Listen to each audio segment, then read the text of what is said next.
ആമേൻ ആമേൻ.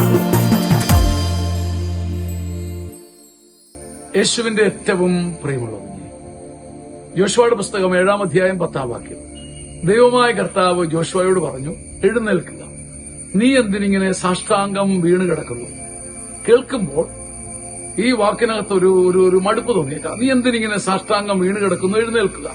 എന്നാൽ ദൈവം ഒളിച്ചു വെച്ചിരിക്കുന്ന രഹസ്യം ഇതാണ്. സാഷ്ടാംഗം വീണവനെ, ദൈവസന്നിധിയിൽ കുനിഞ്ഞവനെ, ദൈവത്തിന്റെ മുമ്പിൽ തലകുനിച്ചവനെ, നിനക്കിനിയുള്ള സാധ്യത എഴുന്നേൽക്കലാണ്. ഇനി നിന്നെ ചവിട്ടാൻ ആരുമില്ല. ഇനി നിന്നെ ചവിട്ടി പാതാളത്തിലേക്ക് എറിയാൻ ആരുമില്ല. ദൈവസന്നിധിയിൽ സാഷ്ടാംഗം വീണ് കിടക്കുന്നവനെ, നീ ഇനി കേൾക്കാൻ പോകുന്ന ദൈവസ്വരം ഇതാണ്, എഴുന്നേൽക്കുക.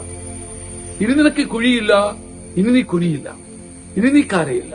ദൈവസന്നിധിയിൽ സാഷ്ടാംഗം വീണ് കിടന്നവനെ, ദൈവം നിന്നോട് നിന്റെ കാതിൽ വന്ന് പറയും, ഇനി നിനക്ക് എഴുന്നേൽക്കാം, ഇനി നിനക്ക് പാർക്കാം, ഇനി നിനക്ക് നടക്കാം, ഇനി നിനക്ക് ജയിക്കാം.